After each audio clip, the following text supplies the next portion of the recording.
Hello, so today we are going to talk about gun control, which is obviously an issue that is becoming quite mainstream, or one that is frequently discussed as a result of the Uvalde shooting, the shooting that was in, I think it was, I forget the name of the city, where 10 people were killed, Buffalo, I think, and all the shootings that are happening after this. And so it has become a bit of a button topic. I have a lot of thoughts on gun control, but I have thoughts on both sides. And so, relatively speaking, I wouldn't say that I come out neutral. I just have mixed feelings on the topic. And so, I think that I'm going to go through some of my ideas and my ways of thinking about it, and perhaps that will be insightful or thought provoking or worthy of discussion, as well as I have kind of a grasp on both sides to some extent, and I feel that a lot of times with issues like this, I feel that people who disagree just talk past each other and they don't really talk to each other, and so we'll get into it a little bit. So, first of all, I think a really good way of thinking about gun control is just thinking about that there's a number for everyone. And there's a number for everyone in between two extremes. And what I mean when I say there's a number for everyone, I mean, if there had never been a single instance of someone being shot or wrongfully killed by a gun, we would not be talking about gun control, right? So there's two absurd ends, and everyone falls somewhere in this middle of both. And on one end, you have zero deaths. If there was no deaths, no wrongful deaths whatsoever caused by guns, no one would really have a problem with everyone having guns. It just wouldn't be an issue, right? Even though they are dangerous objects, there are plenty of other dangerous objects that people are allowed to own because they just don't cause problems. At the other end of the extreme, if every single gun that got bought resulted in the wrongful death of some kind, I don't think anyone could coherently formulate an argument that there shouldn't be severe restrictions or bannings or something like this, right? This is obviously not the case, right? These two examples are absurd, but everyone lies somewhere in between, I think. And if you're on one of the absurds, you can turn off the video, I suppose. I don't know what to tell you. I just think that if you're on one of those absurd levels, then your position's insane.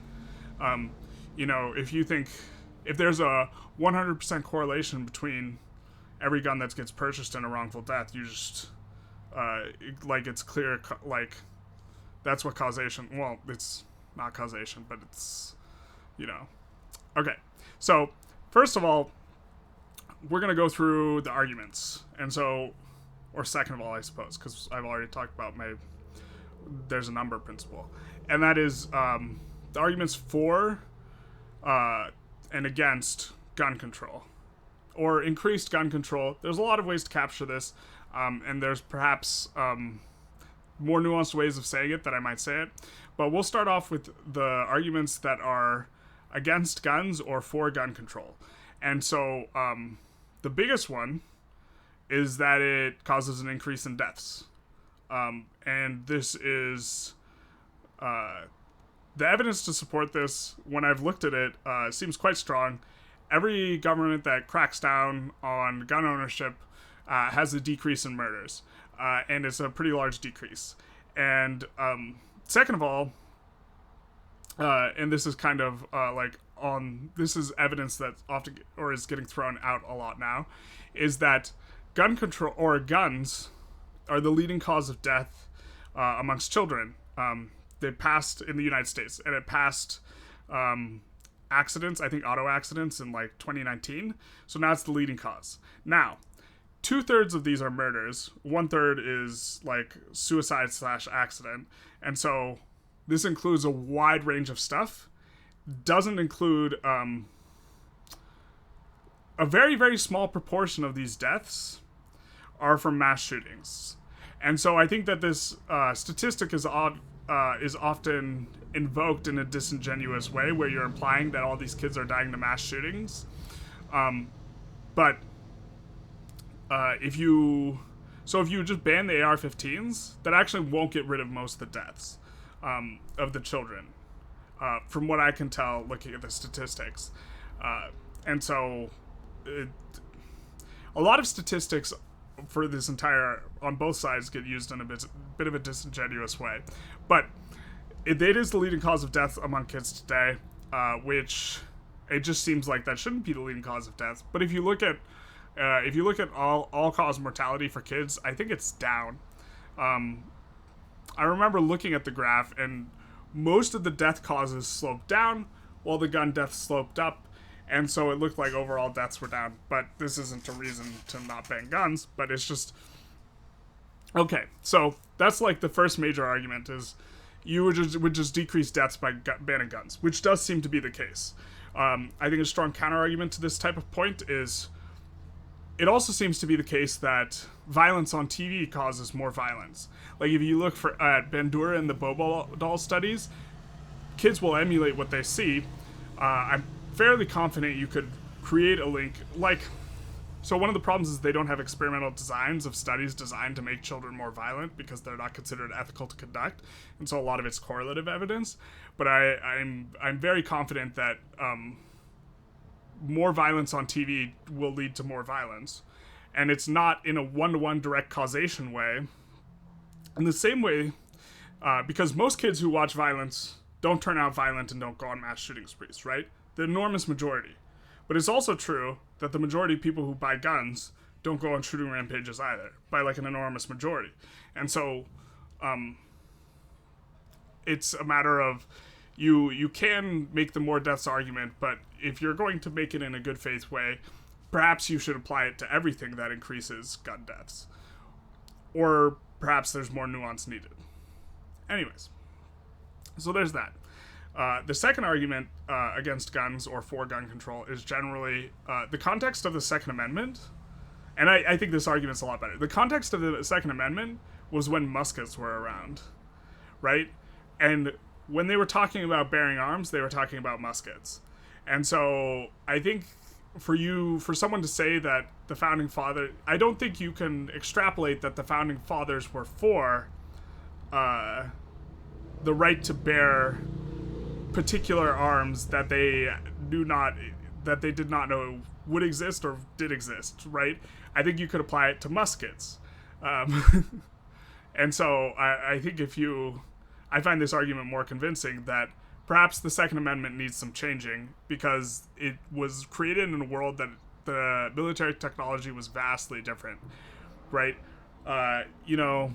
You couldn't do much damage on your own with a musket because it took 60 seconds to reload, right? And perhaps you could defend your house with a musket, but that's part of like arguments for guns. And so, it's this thing where perhaps the Second Amendment should like apply, but it should apply to muskets. So if anyone wants to own a musket, they should be allowed to. And this is perhaps a bit facetious, but I think it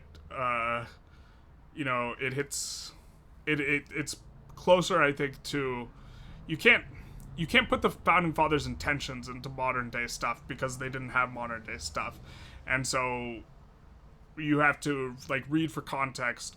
And perhaps I should do more of that, reading why they wrote the Second Amendment. But just reading the Second Amendment on its face that says right to bear arms and like acting like the context of they only had muskets doesn't matter is like ridiculous, right? And so maybe now something more substantive is needed. Okay, and then there's this third kind of argument, which is like a compromise argument, which I also find kind of strong. Is there's 3 or 4 gun control measures that like 80% of the country agrees on, which is like stricter background checks, like red flag stuff, like these types of things, where it just seems like we could just pass this common sense stuff and then just keep locked on the not common sense stuff, but just get the common sense stuff through. The common sense, which is 80% of Americans agree on it, and so that should be the policy. Although you have like tyranny of the majority of considerations in there. Okay, so roughly speaking, 3 arguments against guns. I find the most convincing one, the compromise one I actually find most convincing, but that's not like a wholesale thing. But I think that the Second Amendment was written at a different time. Okay, so the arguments for guns or against gun control, from what I could tell, there's kind of 4. Or 4 that I'm going to talk about. And I think that two of them are bad, and these are the most common ones, and two of them are good, and these are the ones that I think are quite uncomfortable to make, but they are just they're reasonable arguments, I think. And so the first one is the home defense, and I'm going to lump in hunting with home defense arguments. And for this, statistics show that if you have a gun, you're actually more likely to die in a home invasion than if you didn't have one. I'm sure your stuff is more likely to be taken if you don't have one, but the point is it actually doesn't really keep you safer. And you can make an argument that perhaps the threat of a gun is important for deterring home invaders, and that might be true. That might be fair. And then second is like this hunting argument, but like a lot of the guns out there you just don't need for hunting, right? Or you wouldn't use for hunting. This is, sorry about that.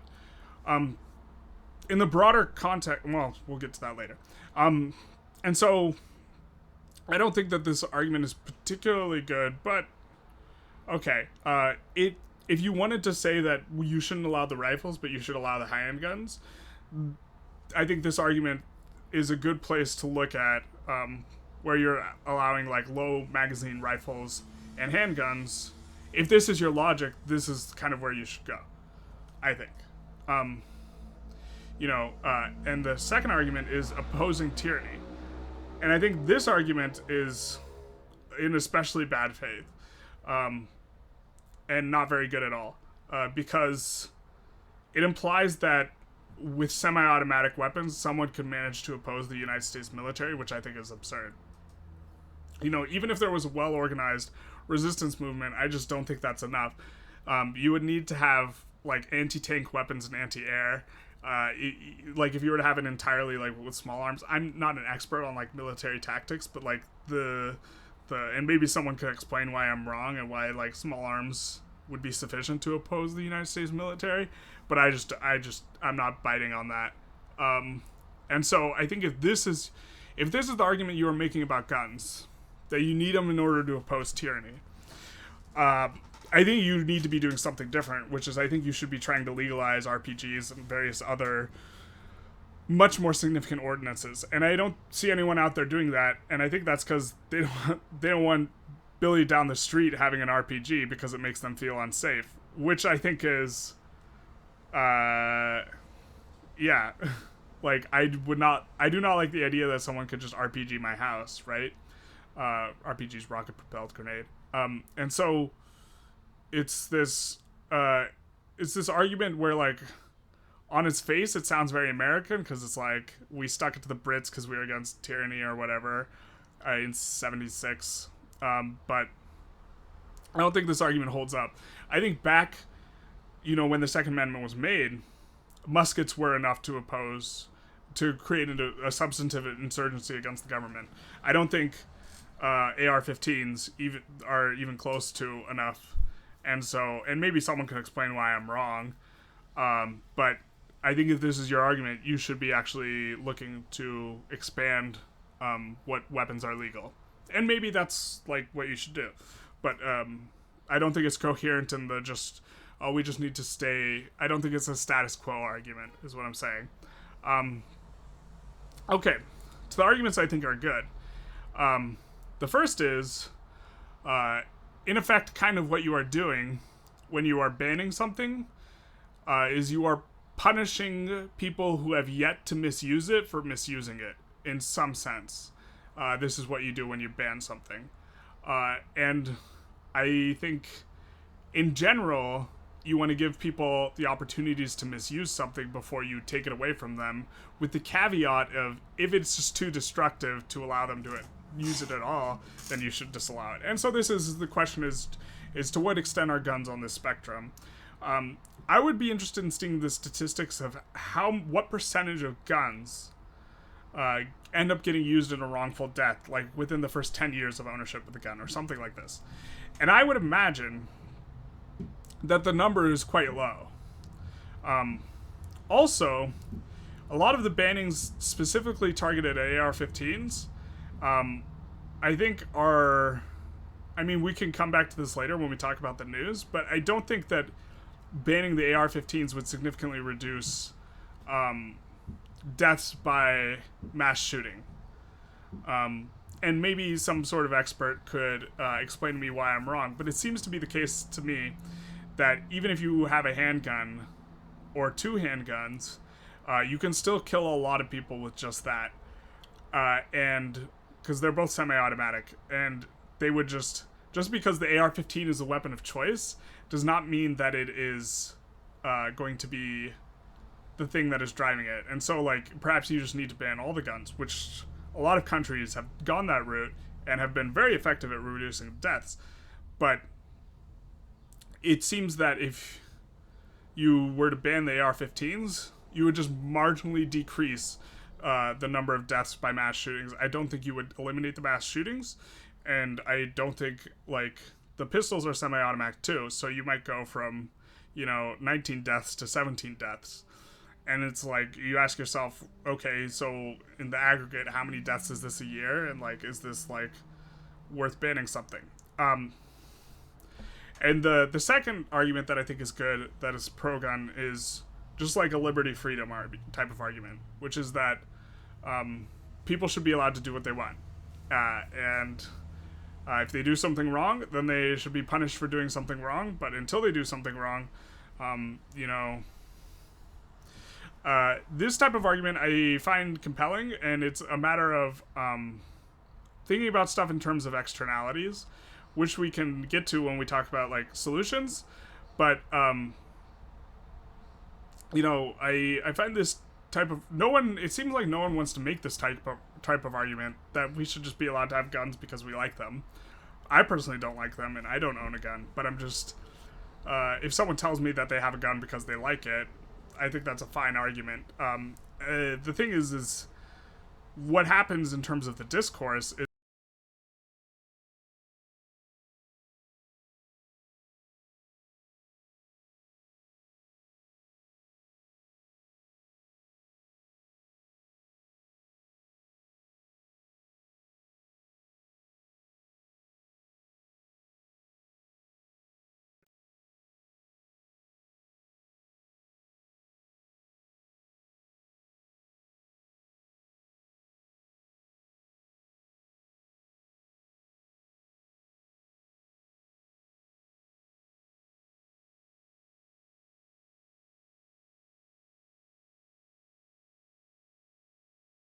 consent. Like, just because this can result in the death of a child, it should just be banned. And the people who make the strong arguments, actually, most of the people who are, like, for gun reform are actually just for, like, the milder tweaks, which, like, we could discuss that in a little bit. But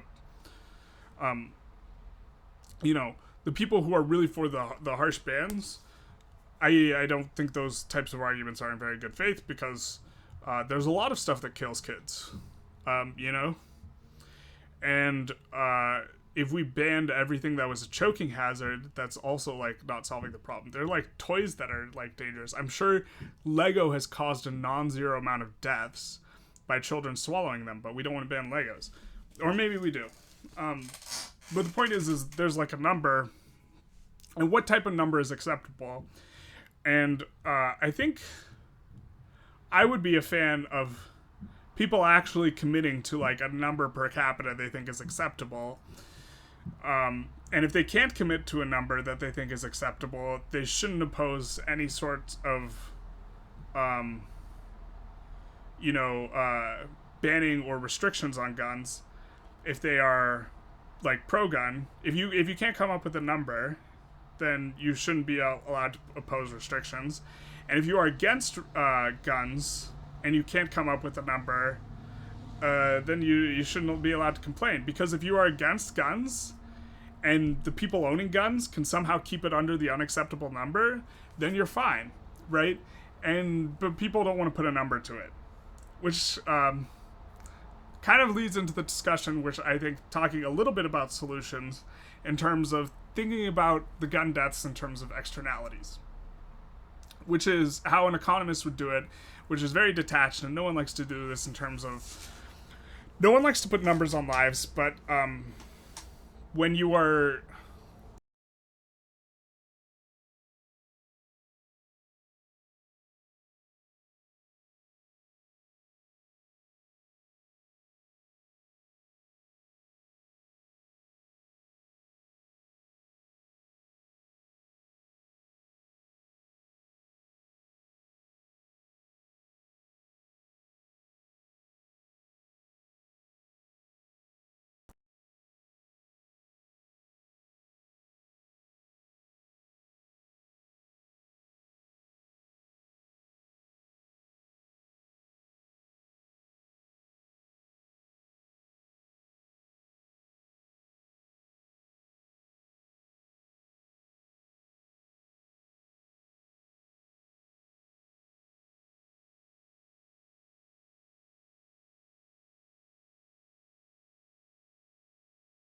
And if you want to say that a life is worth $1 million, $10 million, $20 million, $50 million, $100 million, $1 billion, whatever it is, you can just do it in theory, right?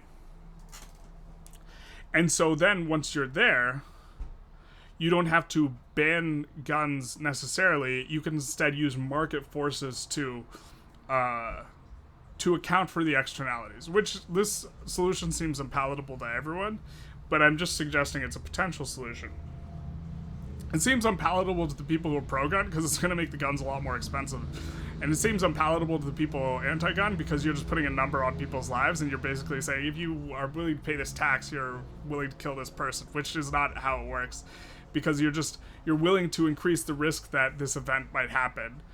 Because people generally aren't, guns just generally don't get misused. But when they do get misused, it's like very lethal. Okay. And so you could have a registration tax. So when you buy a gun, you have to register it. And a good example for all of these is like kind of how cars are done. Because cars, you have to pay registration every year. You could have this with a gun, where you have to pay to register it every year, otherwise it gets taken away. And you use the money from this to pay for programs that you think will decrease the odds of mass shootings occurring. And so, for example, this could be after-school programs for kids. This could be counseling for kids, right? Because a lot of the people who are doing the killing, right, is young males. And then the second thing is, and this would be a bit of a juicier one, is so when you have automobile tax, when you're a young man, it costs way more, when you have insurance, it costs way more if you're a young man, because you are much more likely to get in an accident as a young man than you would as a young woman or an old man or an old woman, right? You're in a high-risk group. You could do the same thing with guns, right? Where you have to pay more if you are a young male to register your gun. And so this would be a targeted tax at the group that is most likely to,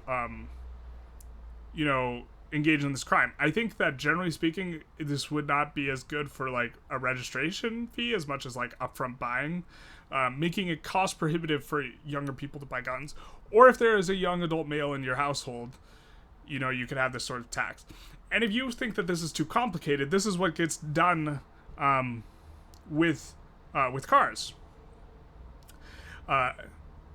Speaking like in terms of thinking about cars as well, you could make it just so you have to get insurance on your gun, and the insurance is like liability insurance for other parties. In the same way, so in the state of California, you have to get car insurance. It's required. You don't have to insure your own vehicle, but you have to get insurance that covers the other person's vehicle. And it is more expensive if you're a young male, for example. And the whole idea is that the insurance, in the case of like, if you were thinking of it in terms of gun insurance, this would be used to fund programs that would decrease the odds of these tragedies happening. And so you would have with all of these, you would have the methods of managing externalities. And maybe these wouldn't be the most effective way of doing what you want to do. But the whole point is you are making guns cost more. Because the thing is there's an extra cost to society caused by guns that is not paid by the gun manufacturer or the end user, right? And that cost to society is shootings and murder, right? Because people do get murdered. And it's not a 100% guarantee for every gun purchase, or even necessarily that likely. I'm curious what the actual number is. But it happens, right? It's a risk that society incurs every time a gun gets purchased, that someone's going to misuse that gun against them or another member of society. And it's not paid by the buyer of the gun or the manufacturer, and maybe you should just have to make them pay. And then once they pay, then I wouldn't say everyone's happy, but there's two ways in which the problem is solved. One is you're decreasing the amount of guns, because some people will not buy guns because they're just more expensive. right? So it is a method of decreasing the amount of guns, which ought to decrease the amount of shootings. And the second is it's approaching it by it's providing funding for programs that are going to decrease gun like instances of shootings. And I mean, most gun deaths, to my knowledge, are suicides, and so you could just institute like free mental health coverage for like everyone, and fund it with the guns. Maybe whatever you want to do. I'm just saying that this is, if you look at the statistics for like gun violence, a lot of it is suicides, and so if you banned guns, you would actually decrease suicides as well. There's some studies that have been done for this. Obviously, they're correlative, but it used to be the case that I can't remember what gas. When ovens used to work on gas, and the type of gas that was like smellless, and you could just turn it on in your oven, and it would turn on in the oven. I forget what it's called, but it was smellless. And the way people would kill themselves is they would just stick their head in the oven. They'd turn on the gas would fill up, and it would force out all the oxygen, and then the person would just like die from lack of oxygen getting into their brain. And it's a relatively painless death, because when you feel like you're suffocating, that actually isn't a lack of oxygen that causes that feeling of suffocation, that unpleasantness. It is an abundance of CO2 in your lungs. And so when your lungs fill with the third type of gas that isn't CO2 or oxygen, it just feels like you're falling asleep. So when they changed these types of ovens, I think this was in the UK, suicides just went way down. So arguing that guns don't cause suicides, it's just people being suicidal, there's a bit more nuance to that. But the point is that you can look at this in terms of like externalities and try and solve it in a way that people who want to buy the guns are still allowed to buy the guns, and you are still dramatically reducing the amount of guns that are, or not the guns, but the shootings. It's in small part reducing the amount of guns. This can also be done with what's like the common sense, like gun reform, that a lot of people seem to be for. My guess as to why like the 80% doesn't get passed is I've talked about these things to people who are pro-gun, and one of the objections I get is that it's a slippery slope. Like, first it's this law, and then they come for your guns, or first it's this, and then they come for your guns. And this is what's known as a slippery slope fallacy. You know, most people in the United States are not for taking away all the guns, and I think if 80% of people were for it, then taking away the guns would seem reasonable to me. And so it's not like this some diabolical mechanism. It's just that almost everyone is for it. And so I think the slippery slope argument is generally a bad faith argument, and I think you should generally avoid making it, although some cases I do think a slippery slope makes sense, but this isn't one of them. Okay, so we've talked about the arguments for or against. Generally speaking, I think most of them are bad. The for argument I think is good in terms of like being anti-gun control for guns is just a liberty freedom argument. And Jim Jeffries like makes this joke in one of his stand-ups. He's like, just say you just want the guns because they're fun. I find this to be the strongest argument because there's a lot of things that cause deaths and cause bad externalities that are not controlled. And because the truth is most of the tragedies occur through not common use of the item, but through misuse of the item, right? And so when you start making this type of argument that just the correlation between every gun that gets purchased and the guns that get used in mass shootings, like even though obviously the mass shootings don't occur without the guns, it's not the case that like 10% of guns that get bought get used for murder. Because, man, there are a lot of guns in the United States. So a couple things I wanted to talk about was, like, news and the way news covers it. Because generally speaking, the news will just cover the mass shootings. And that is just a drop in the bucket in terms of gun deaths. That's actually, and this is what causes all the outrage and all the call for reform and all this sort of stuff. But if it's a sensationalistic approach by the news, and I think that if you are trying to reduce deaths in the United States, and perhaps like preventable deaths, right, that this is actually probably like a very high friction avenue of ingress, right? Because there's a ton of like political pressure against this type of reform, and like there's easier ways to decrease deaths, and that just, I'm not saying that like the mass shootings aren't tragic, because obviously they are, but it's because they're so tragic that they get shared. And if you are looking at actually decreasing human suffering in terms of human experience, you need to look at not just the ones that make for the best news stories, but also like all the instances of suicides or accidental shootings, like these types of ones, because these make up a much larger percentage of the number. And you can also look at stuff, areas of ingress, in terms of preventing wrongful deaths. Like, for example, you could just push organ donation, which generally speaking, most people aren't opposed to like organ donation or promoting organ donation. But a lot of people just die because they are on a waiting list and they just die. Right? And so I think it's like if organ donation is, I forget the exact statistics, it's something like this. If organ donation is opt-in, there's only 25% of people choose to opt in and be an organ donor. If it's opt-out, which means you have to check the box to opt out, it's like 75%. It's just this, like the difference is staggering. And so you could just push to have it be a federal mandate that organ donation in every state is opt-out. And you would save a ton of lives from all the extra organs that get donated. And this seems like a much easier way to save lives, to me, than trying to pass gun reform. But the news is never going to talk about something like this because it's not as sensationalistic as someone going up and shooting up a bunch of like elementary school children.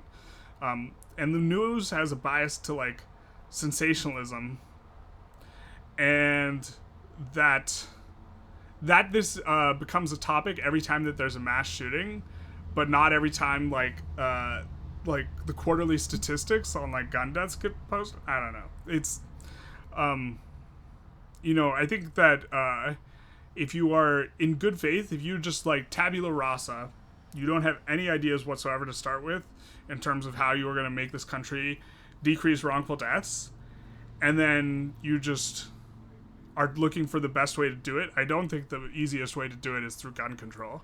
Not because I don't think it would be effective, but just because like there's so much pressure against it. There's like a lot of like wrongful deaths, and there's a lot of ways to decrease them. And like maybe this is like a red herring type of argument where like I'm just, I'm calling the news sensationalistic to detract from the issue of gun control, but I think that there is something substantive in terms of just recognizing that the reason why everyone is thinking about it is because this sensational story.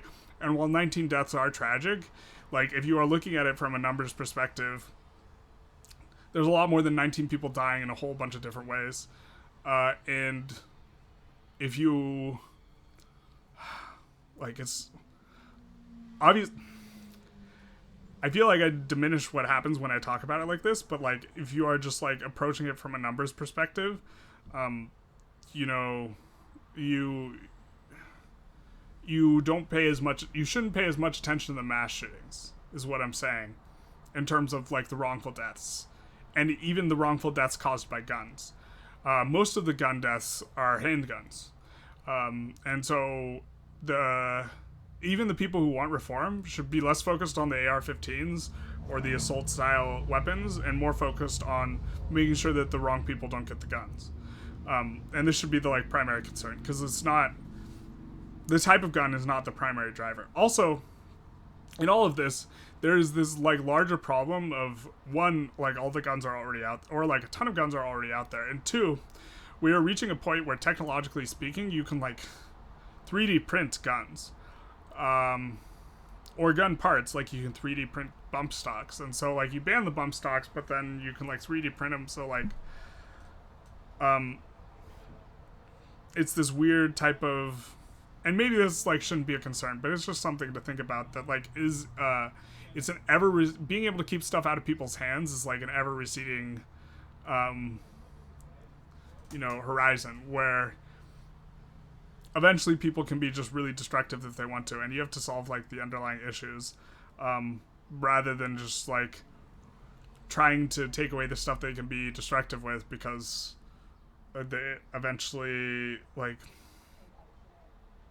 that's a horizon where eventually you won't be able to take away the stuff without taking away just enormous amounts of agency from the people. Let's see. I think I already mentioned this, but guns are the number one cause of death amongst children today. I think it recently passed vehicle accidents, I think is 2019 or 2020 in the United States. And so, those are all my notes.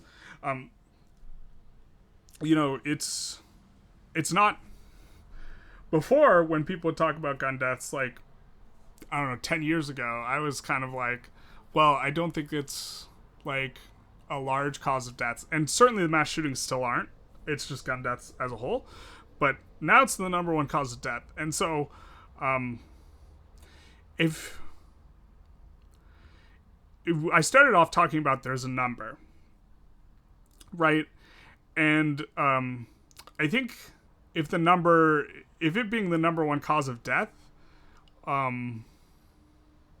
isn't like passing the number, like for someone at all, then I don't know. I feel like for most people, they should be disturbed that the number one cause of death of children is guns.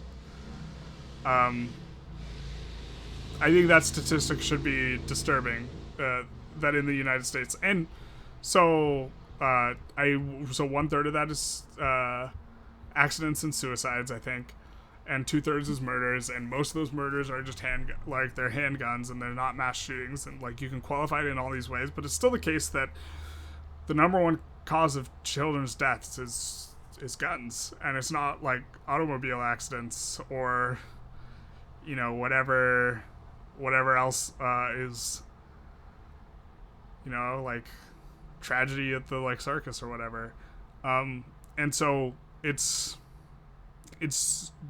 disturbing and unsettling to me.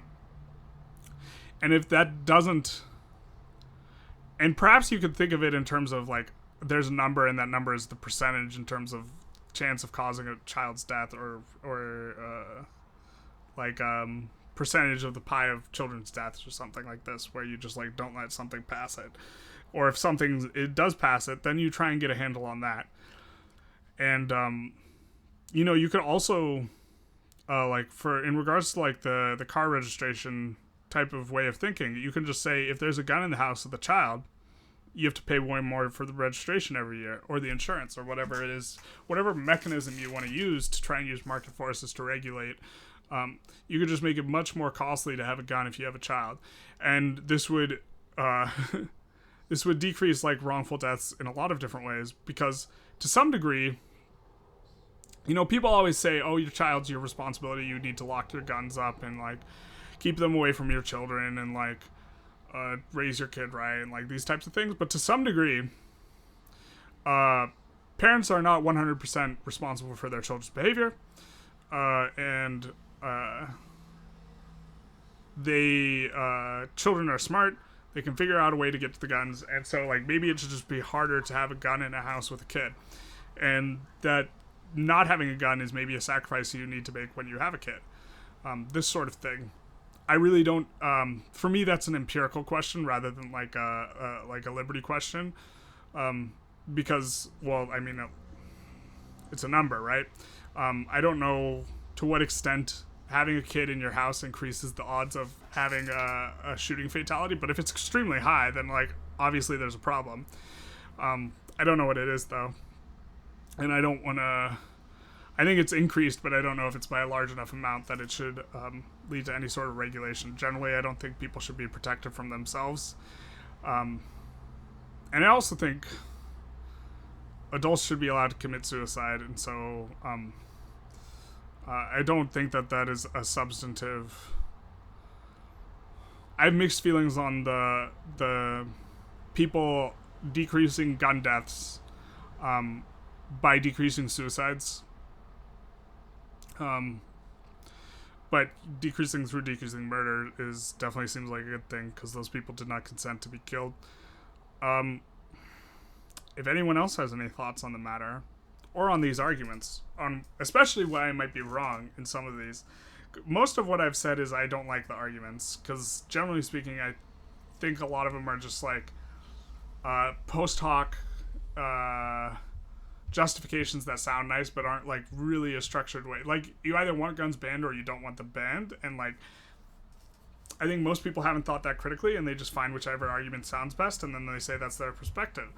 And I think that there are arguments against guns and for guns that are particularly strong, and so I'm left in a place of ambivalence where I don't know what should be done other than like I feel that the common sense gun reforms where over 80% of the population approves, I think those should probably get enacted.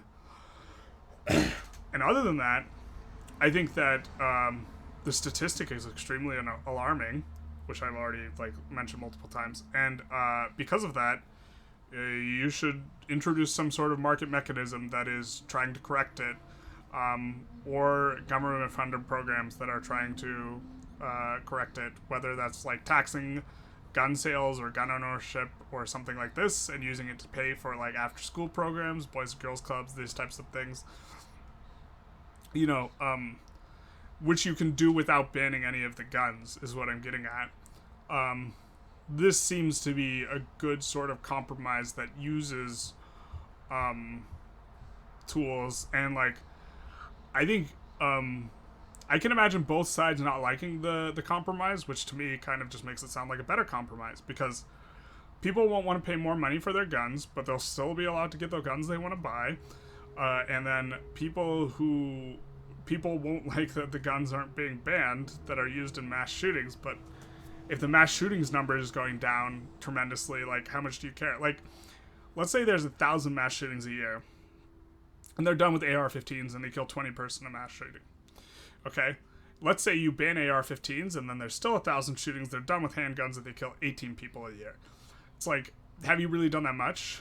It would be much better to have 500 mass shootings a year with 20 deaths using AR-15s than it would be to have 1,000 using handguns with 18 deaths. You see what I'm getting at? Where like the more important thing is probably actually decreasing the mass shootings rather than changing what weapon gets used for the mass shootings, in my eyes. So I guess like another point is I think going after a specific gun is kind of like a bit of a silly thing,